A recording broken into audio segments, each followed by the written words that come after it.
Good afternoon, everyone. I'm Gabrielle Atchison, the convener of Talk to Talk and We're Talking Now.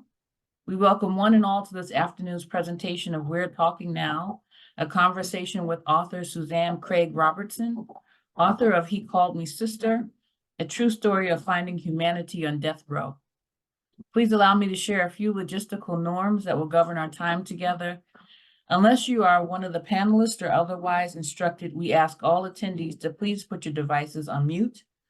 As our presentation unfolds, please add your questions and comments to the chat box, and that way we will be sure to capture and respond to them by the end of the program. This event is being recorded and will be available later on UBE's YouTube page and website. As is our custom, we begin our time together with prayer. Let us pray. God, our Creator, when you speak, there is light and life. When you act, there is justice and love. Grant that your love may be present in our meeting so that what we say and what we do may be filled with your Holy Spirit. Amen. Right. Allow me to introduce Suzanne Craig Robertson, a writer, former statewide legal magazine editor, and Bar Association communicator, where for more than 30 years she interviewed and wrote stories about state Supreme Court justices, recovering alcoholics and drug addicts, lawyer missionaries, people with low income in need of legal services, women who broke through glass ceilings, the legal system, and more. She's a lifelong Christian, now at home in the Episcopal Church, a graduate of the University of Tennessee. She also recently earned a Master of Arts from the Naslin Mann School of Creative and Professional Writing at Spalding University in Louisville. She lives with her husband in Nashville, 20 minutes and worlds away from Riverbend Maximum Security Prison. Welcome to our program, Suzanne. Thank you. Do you want me to just start off? Yes. Now? Please. Okay. Thank you. Thank you so much for having me. This is just a real treat. I appreciate it very much. And if you have any questions, I hope you'll ask them, and I'll do my best. I'll start off just telling you about this book. And well, I want to tell you about our friend Cecil Johnson, and the book came from that. But this book right here is his story and our story, our family story together. It was a book that I did not want to write, and I've always wanted to write a book, but I never dreamed it would be about the death penalty. And this was not really what I set out to do. But how it came about was, well, I kind of stumbled into it because in 1994, we were at a program at our church. We were Southern Baptist at the time, a long time ago. And there was a group making a presentation there, and they were talking about people who were on death row, and they were trying to get volunteers to be friends and to be pen pals or go visit them. And so we listened to this, and it was just very compelling. But I mean, the whole time I was thinking, that is nothing I would be interested in doing. That is not for me. And when we were leaving, we were going to the car, and my husband, we started talking at the same time, and I was like, "Whoo, that is a lot. That would be so hard." And at the same time, he's saying, "Oh, I signed up, so I just, I'm going to be starting to do that." And so I was like, "What?"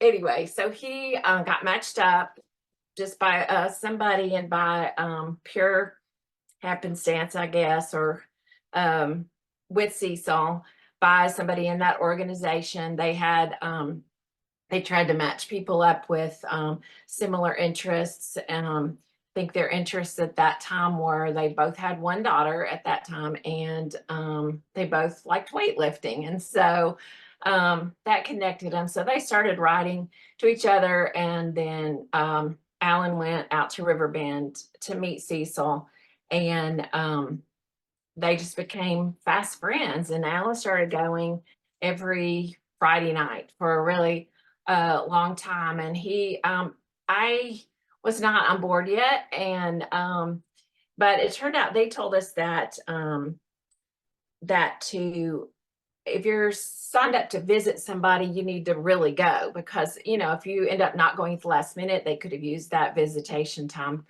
to invite someone else. And so Cecil started calling on Thursday nights just to confirm that Alan was coming, and Alan often was not home yet from work. And so I would be the one to answer the phone. And so that's how he and I got to be friends, over the phone for a long time. And then our daughter, Anne Grace, was 4 at the time. She's 32 now, but she was 4. So she'd be home, and she was a big talker. So she would want to talk to him on the phone also. And it wasn't very long after that that Alan told me he wanted to take Anne Grace to meet Cecil. And that felt like a kind of a different level than the telephone, you know, but I just still wasn't ready to go. So it's not a good, I didn't have a good reason. It sounds terrible right now, but anyway, he took Anne Grace, and she just, they took to each other. They got to be friends. Cecil had a very fun personality by that time. I know this sounds ridiculous. He's on death row, but he was already a Christian by the time that we met him. And we said so many times, you know, that he did more for us than we ever did for him, just knowing him. But anyway, so we started this project, I guess, and I did eventually go about a year later to visit him. And then we had another daughter a few years later, and we took her, and when she was a baby, there's a part in the book about Cecil.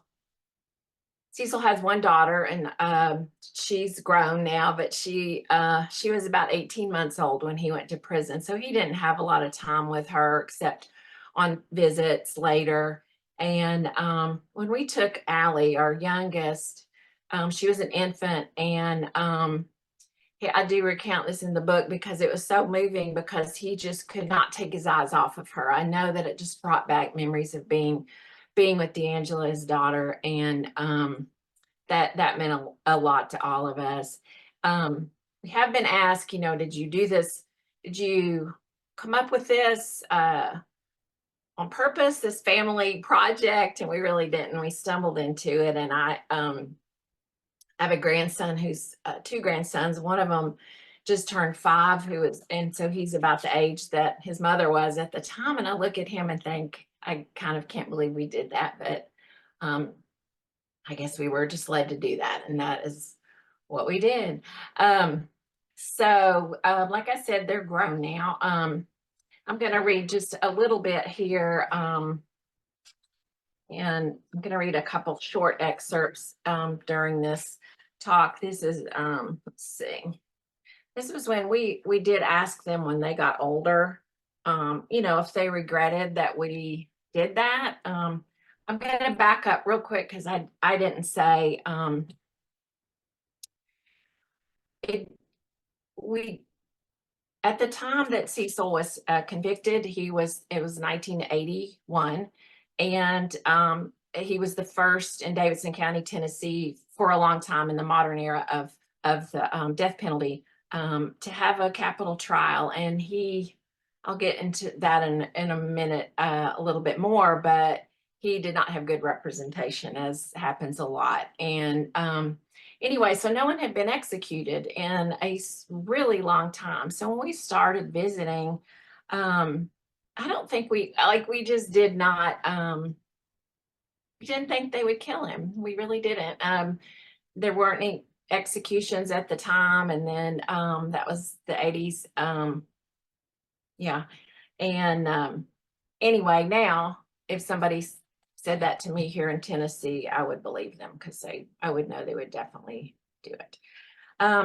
Let's see. This is our older daughter, Anne Grace. When we asked her, you know, because I had a lot of regret later, you know, because it was a trauma to our family also to lose a friend that way. After knowing him so long, we had been friends with him for 15 years by that time. So she had known him from age 4 to age 19. So he was just part of our lives. He called every Christmas. We got Christmas and birthday cards from him. He was just part of our lives. So it was that was hard. Let's see. Also, I should say she is a licensed social worker now, and I know 100% that he's the reason why she went that direction. Okay, here I'm going to read. I realized I wish I'd gone more. I would have talked to him more, Anne Grace said recently, her sobbing taking over her for a moment. I asked her if she wished she'd not been dragged into it all, not been connected to this eye-opening sadness. I'd wondered this for years, but feared the answer too much. No, she says, but her view of the world has been colored by it, surprisingly, not by violent crime or the insides of a prison, but by the sentence of death and its related problems. Knowing what she knows has made it harder, she said, and has given her maturity she didn't really want.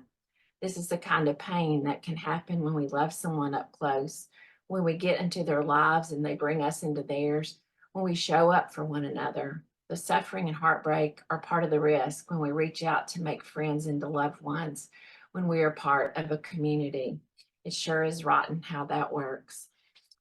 Okay, so that I will also tell you a little bit more about how this book came about. It started with Cecil 100%. He asked me a few years before he died in about 2006. He asked me if I would try to get his memoir published. And I was an editor at the time, but not of books. I didn't know how that worked. I didn't know how in the world that would work. And so he sent me his memoir. And I just didn't know what to do with it. I didn't know how to approach it. And also, by that time, things were moving a little bit closer to an execution date, and I'm sure that I put up some kind of a wall that I just didn't I didn't start on it right away. It was actually a year or so after he died that I really buckled down with it. I feel like he was like poking me on the shoulder a lot, honestly. But anyway, the book is a way that I honored that promise to Cecil. Let's see, I'm going to read one little piece about that that'll kind of give you an idea about his memoir is just, and I have a lot of that sprinkled into the book. I've got a lot of his memoir, our story, but I also have court documents and a lot of interviews with lawyers and family members, but talk more about that in just a second. This is about his memoir.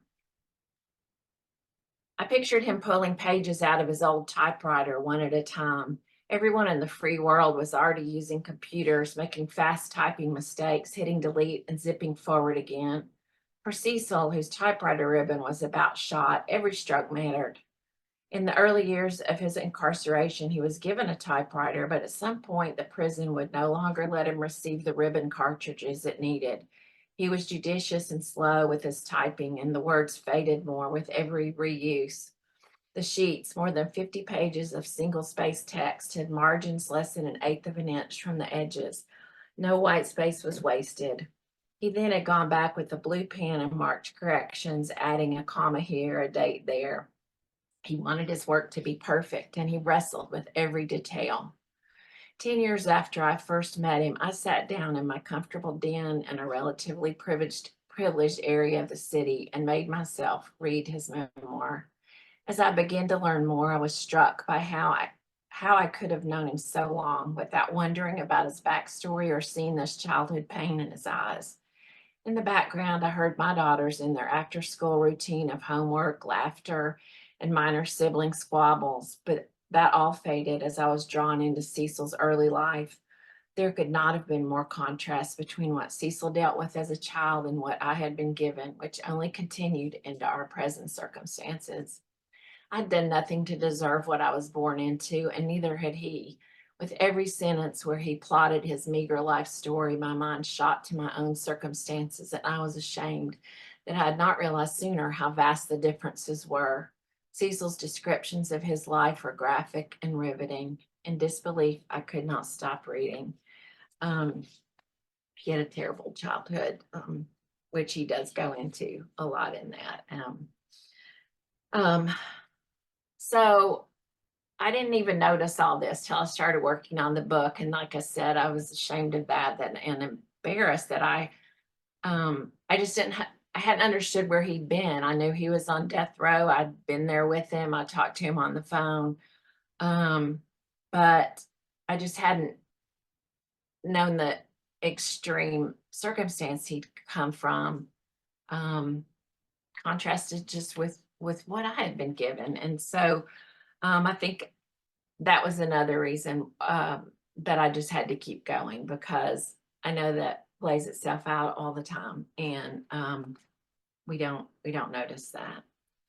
And even just when I'm thinking about taking our children to the prison, and that was a choice, that was a privilege also. And people who are incarcerated, it's not necessarily a choice for their kids. That's part of their life, and not just something that their families get to choose.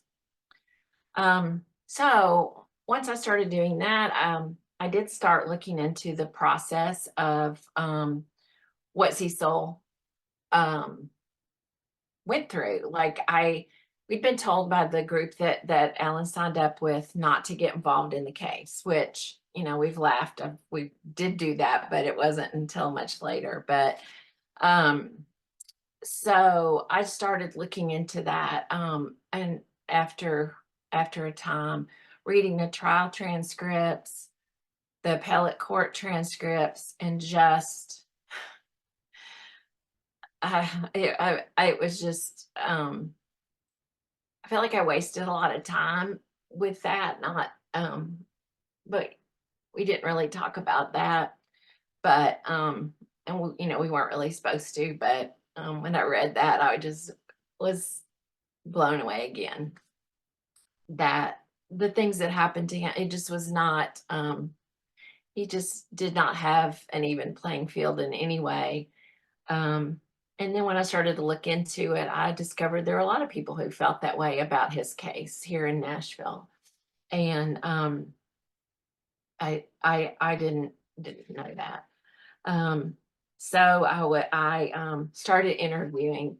I was a Bar Association magazine editor, and so I knew some of these lawyers. I didn't know all of them, but I think that kind of helped me be able to talk to them a little bit easier.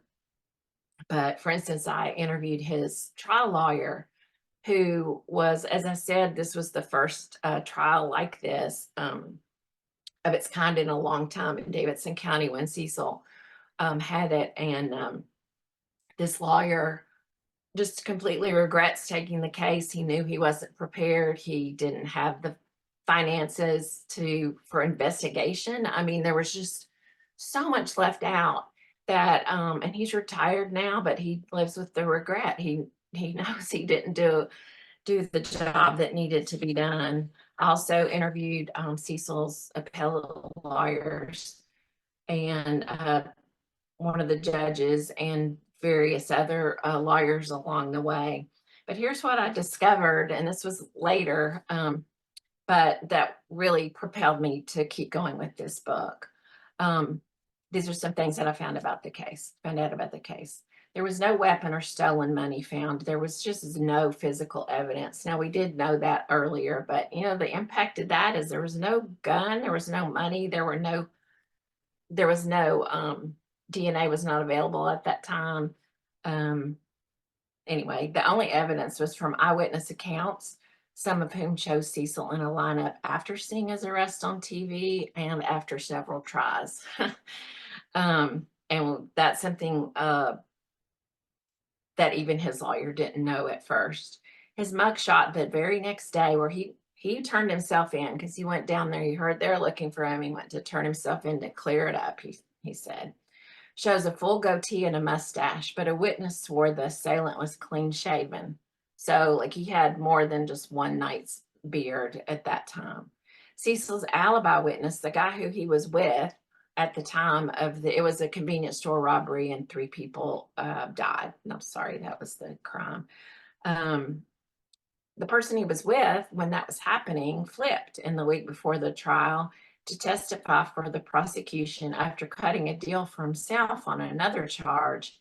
And his lawyer did not ask for a continuance. So like days before they're ready to go to trial, their entire case folds because the guy has now decided, oh no, I wasn't with him. I was wherever the prosecutor had suggested that he was.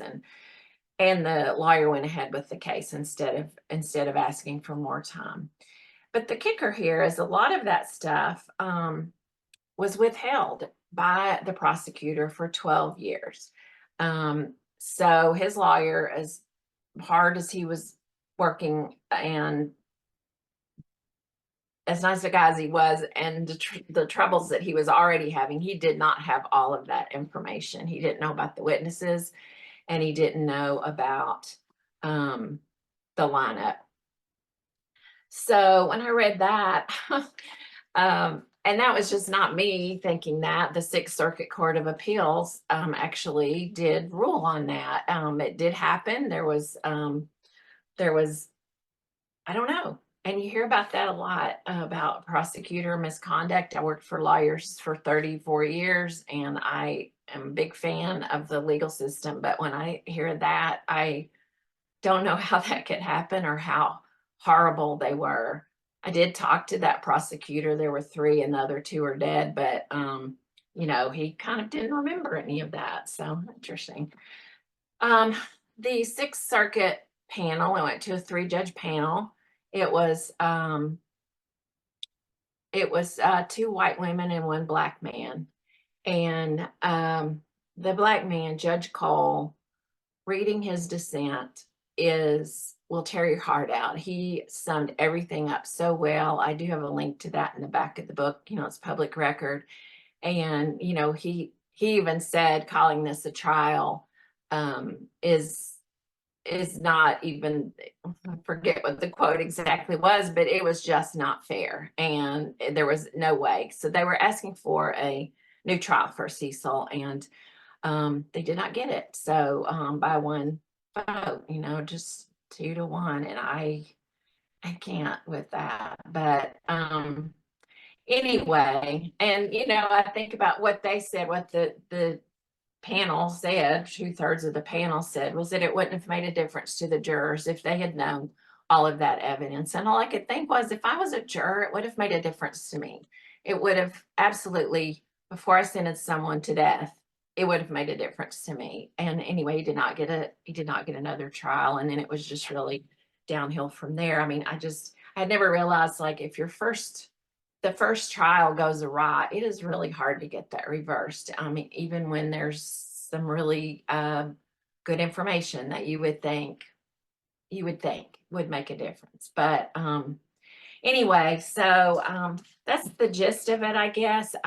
So the book is just it's kind of a mishmash of all of that, but I did talk to some of the lawyers who I interviewed who were, you know, around at that time. And one of them stepped in to help, and he was like, you know, there were a lot of lawyers at that time who did not feel that Cecil got a fair shake, and they did what they could through the system. But also, I'm just like, how did this happen? So so it's a sense of frustration, I guess, that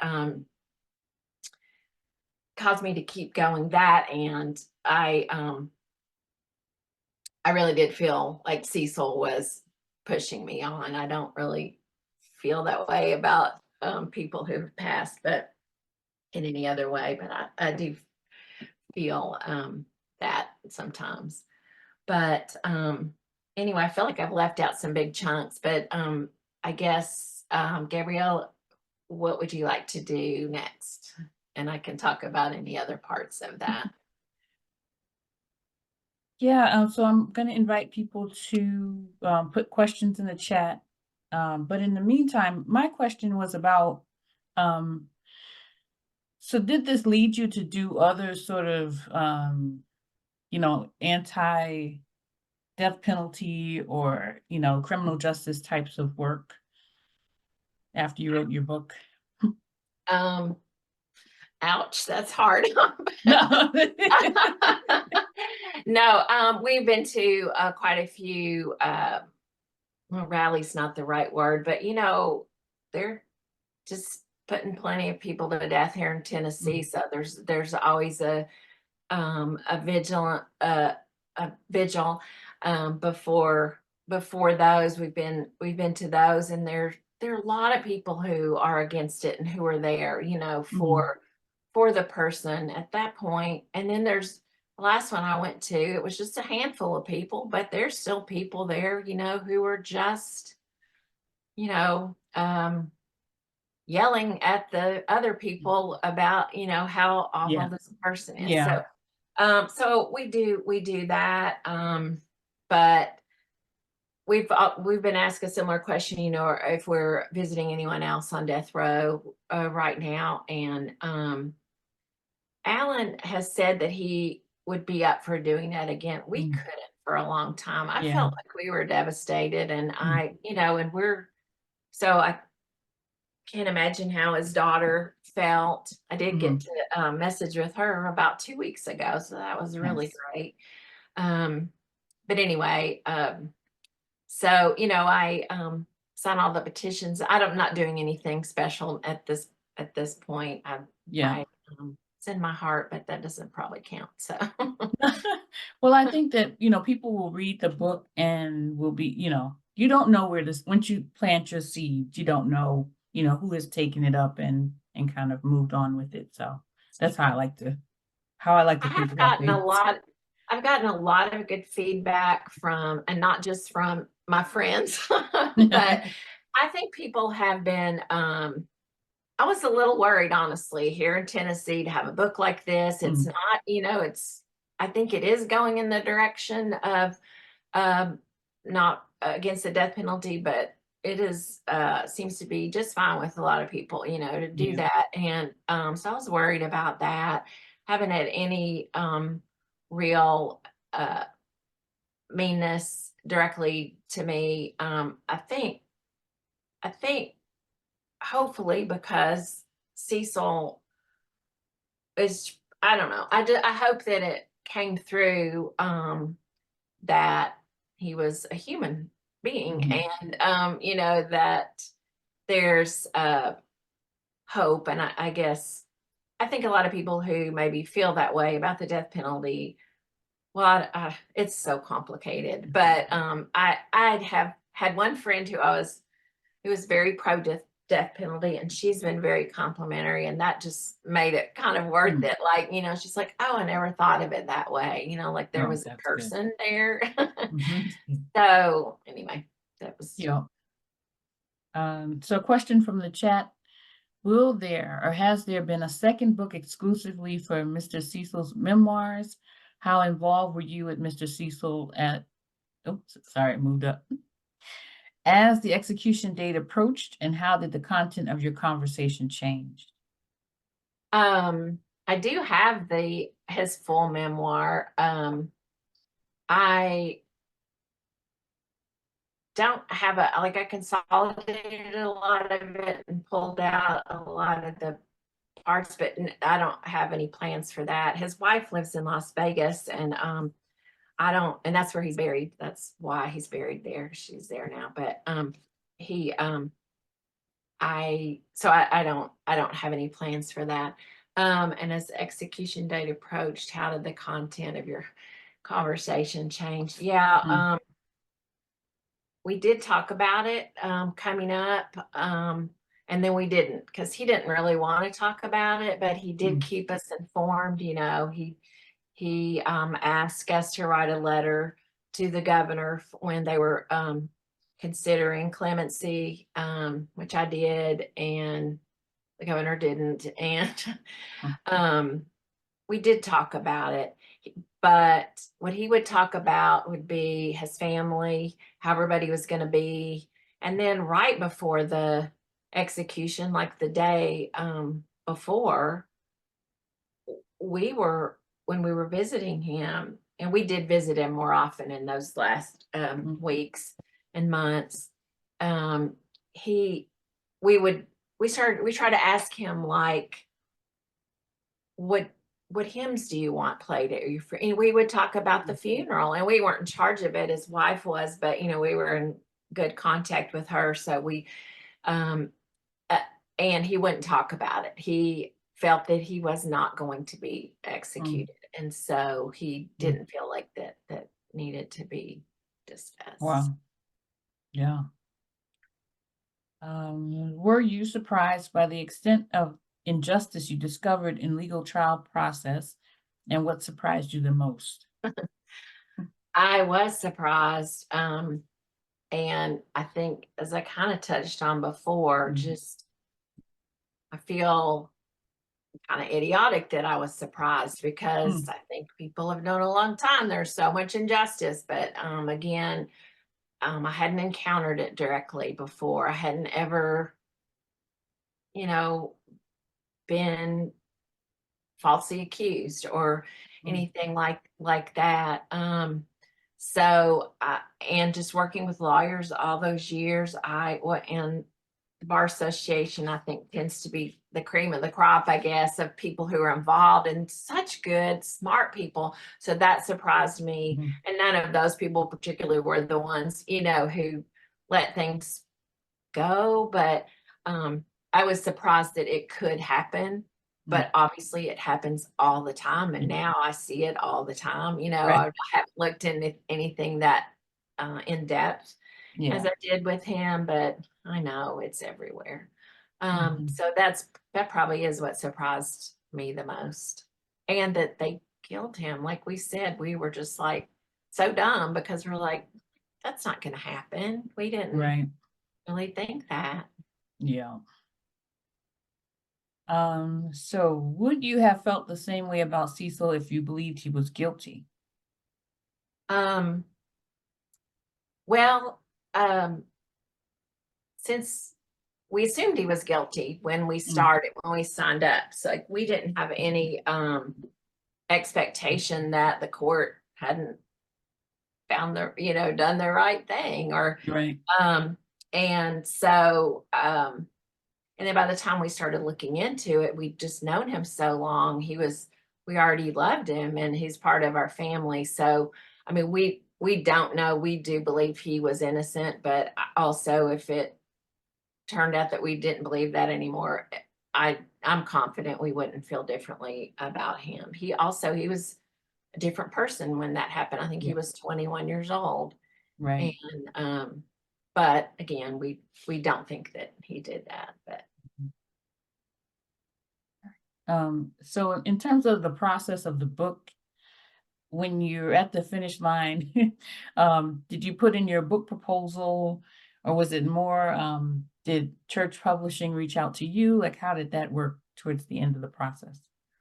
yeah, I did. I had submitted this book to proposals, not the whole book, Mm. to probably 10 or 11 Oh, wow. publishers. That's embarrassing, but I think that's just how it goes. And not like me, I mean, over the years. So the book Mhm. did evolve Mhm. during all that time. I came up with different ways of doing it. So I do feel like it just needed that much time to gel. Mm.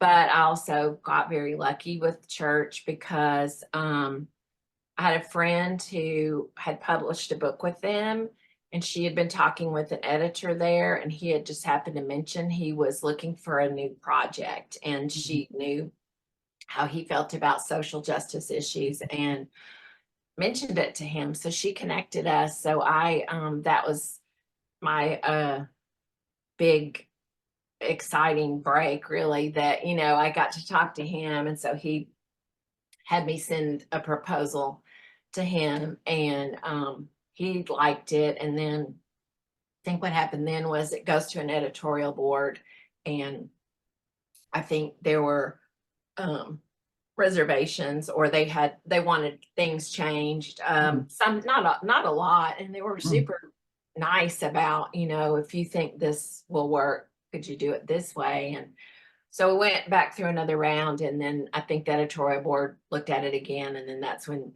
they agreed. And then this editor Milton was um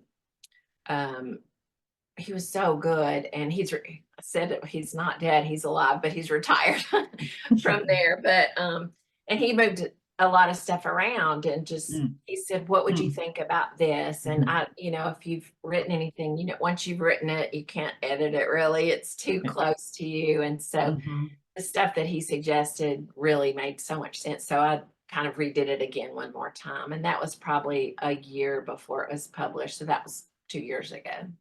Wow, that's great.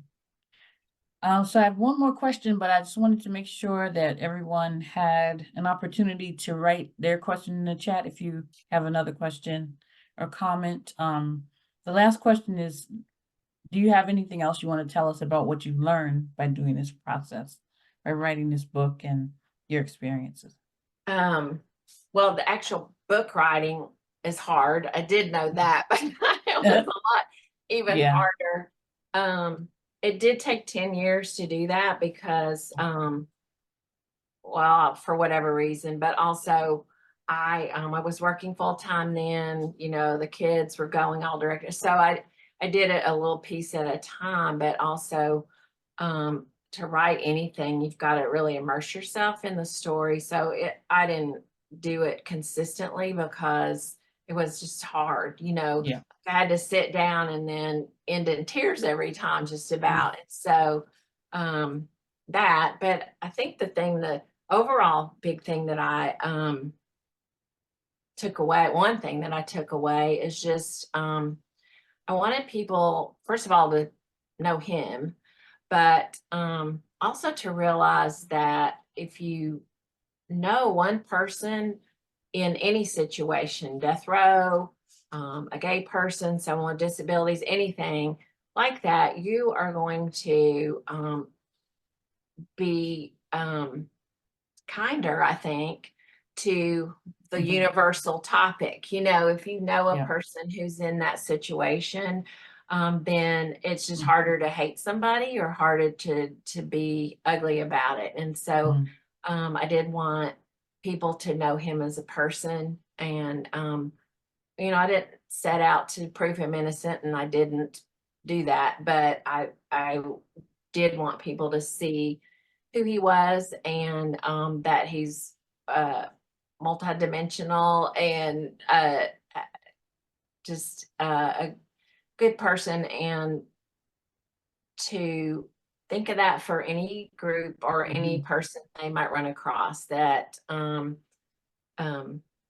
anyway, so I think that helped us a lot because, like I said, when I started out, I wasn't for the death penalty. I grew up in a house that was very liberal and thinking that that was not a good idea. So it's not like I was for it, but Mhm. I wasn't really on board. And then just knowing him really changed my thinking about the whole thing. So I've kind of now, when kind of any social justice issue, I'll think there's a person there, what's their Mhm. story, and how that might translate Yeah. into a bigger story.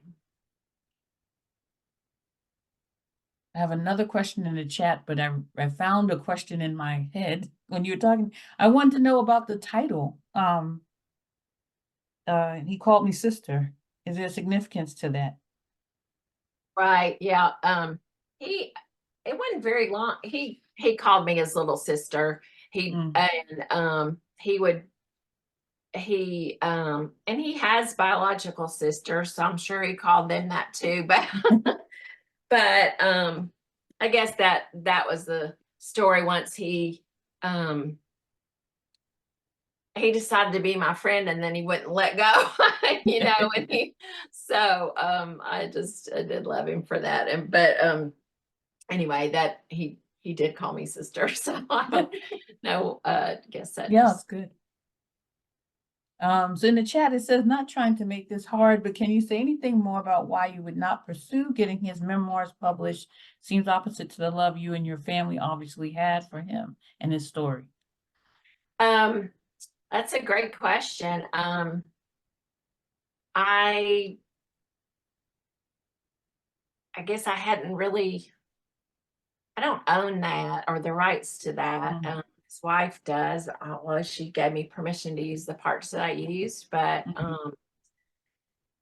mhm, that's a good thought. I mean, I could ask her and see, like, could it be like as a companion or it did use a lot of it in the book of his words, but I guess I would just say I hadn't really thought of it. So thank you. All right. So thank you so much again, Suzanne, for coming to talk with us about your book. And I want to thank Reverend Kim Coleman and all present and past leadership of UBE. We celebrate you as faithful pioneers and supporters of this organization. You have made and are making UBE what it is today. Thank you all again for your presence. Let us go in peace to love and serve the Lord. Thanks be to God. Thank y'all so much. Thank you. Thank you, Suzanne, Thank you. very much. Appreciate it. Bye.